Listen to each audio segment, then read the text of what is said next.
2 years and a few months before Tamerlan and Dzhokhar Tsarnaev set off 2 bombs at the 2013 Boston Marathon finish line, 3 men were brutally murdered at a home in Waltham.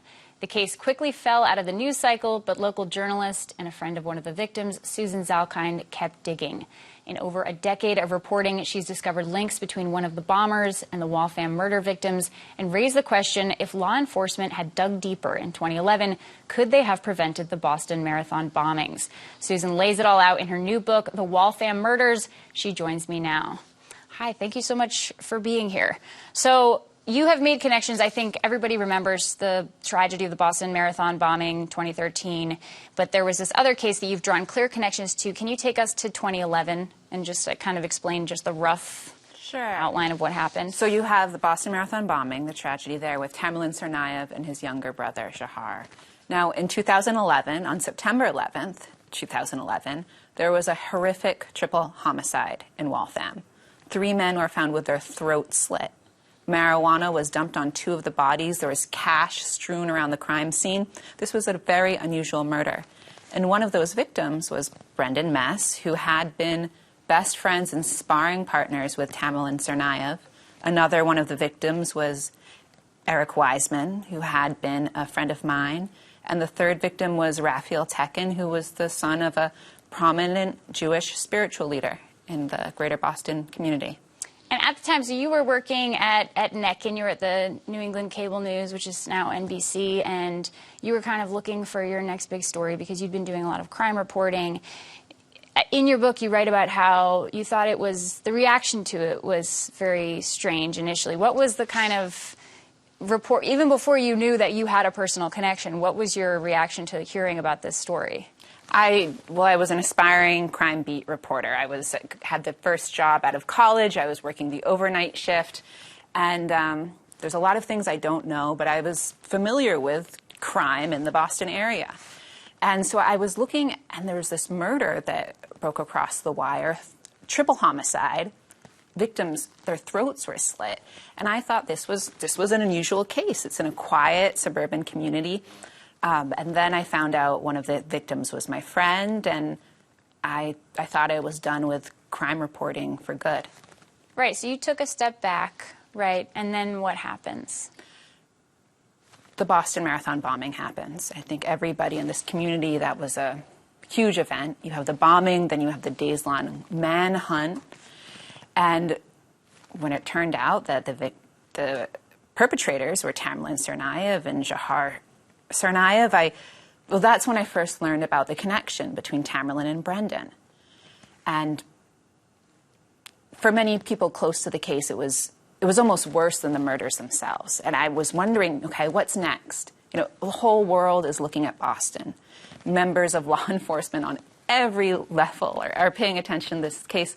It was horrible, but I thought at least maybe we'll have answers if there's a connection between Tamerlan Tsarnaev and the 9/11/11 brutal murder of his friend. But what happened instead was 1 month later, law enforcement, an FBI agent, 2 Massachusetts state troopers led by the Middlesex County DA's office, shot a man dead in his own home, Ibrahim Tadashev, while they were questioning him about the homicide.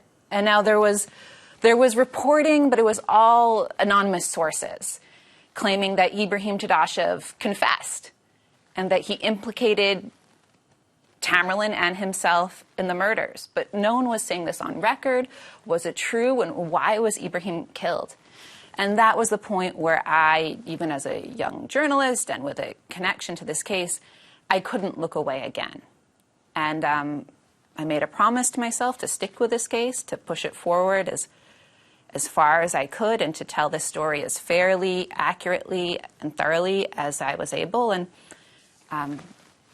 here I am. The book isn't officially out yet. I'm here for you in part, Tori. But when does it come out? It's available now. Yeah. This is a soft launch. It's available on Amazon as part of the Amazon First Reads program. So it's free for a month. So what's really great about this is I want the story to go out there. I want people to read. It's no cost right now. And go read the book. Right, and you've done this Hulu docuseries about this. When I first met you, I was in college. I was doing a story about Ibrahim Tadashev because I thought that story was very, very strange, right? There were multiple reports. Things were conflicting. It was based off of this very strange murder, right? Like, initially, it was about a stabbing, and I think in your Hulu series, you were like, that's personal, right? And they said it was a drug crime, but there was marijuana all over the bodies. There were so many unanswered questions, and so I was working on something about it. We started talking, and as long as I have known you, over a decade, you have been working on this. So this book, I think you wrote in the book, like, this is I think that this is what I have now, right? Like, this is what I've come up with in terms of finally kind of putting out, like, having a feeling of some closure on this, I suppose. Yeah, well, I won a records request, and I got some more interviews. But yeah, we've known each other. You interviewed me about this story when you were I think in 2013, right. You were a student reporter. But that's how long you have been on this, right? Mm-hmm. This book is your opus. And I wonder what you found that's new in the case, or what the changes are, what your new theories are in the book that makes you feel like, okay, this is, I've put this out there. I think this is a quote from your book where you said, these are my theories, I'm putting this out there, I have the evidence. I think the chapter is called Evidence. If there were holes in this theory, then I would be duty-bound by my own conscience, if nothing else, to reveal them to you. That was the whole point of turning this book into a memoir. The reason I inserted myself into this narrative in the first place, this story could end with my failure, but at least I would not have to warp the facts to fit a narrative that isn't true. You have been searching for the truth in the face of so much misinformation. What did you find that made you confident to say, okay, I'm publishing this, I'm putting this out?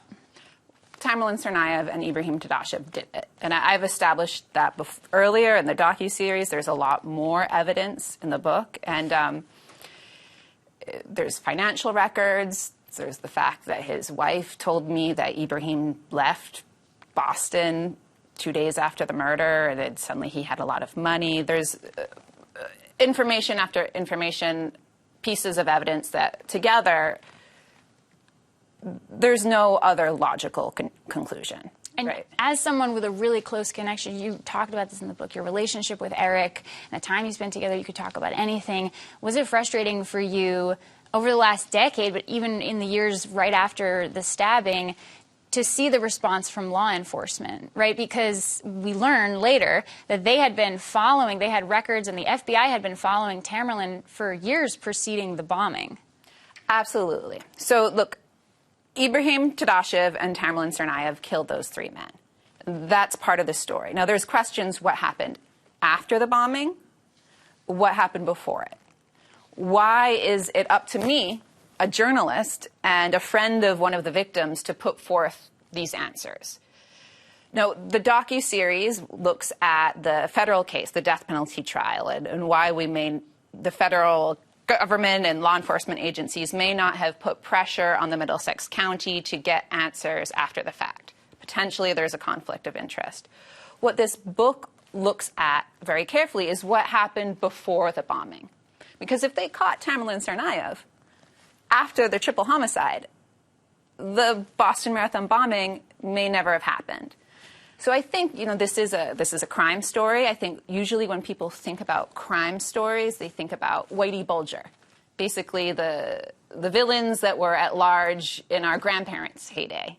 Right, like the old. Yeah, there's a lot of great stories. This story takes place in Greater Boston, in suburbia, and there's a storied history of crime here as well.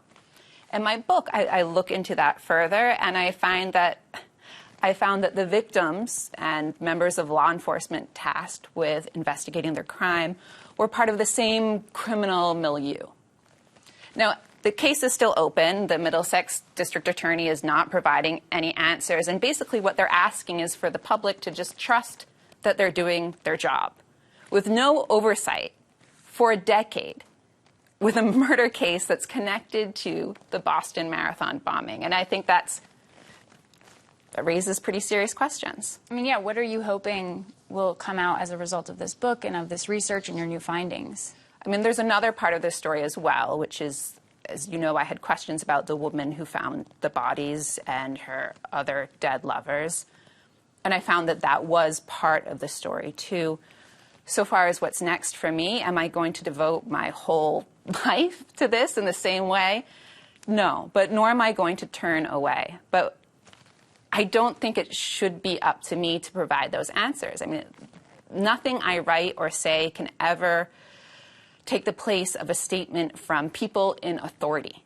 The Middlesex DA's office started with Jerry Leone. It was passed on to Marion Ryan, who's spent decades in that office, who was part of the initial investigation, who's still tasked with the case now. Attorney General Martha Coakley had an opportunity to get involved after the bombing. The victims' families asked her to. You know, if she did a review of Middlesex, she would be doing a review of her old colleagues, her old office, while she was running a campaign. That never happened. Then the next AG was Maura Healey. I asked her, are you going to look at this? She said that she wasn't. She said she wasn't? No. No, the office, when she was AG, her office took no interest in getting involved in this case in any way. Because it's not her district? I mean, it could be her district. The Massachusetts state law says that AG has oversight of all of the DAs. There used to be more government in Middlesex, county government, that dissolved in the 90s. That isn't there anymore. If you're looking for oversight, that would be the AG.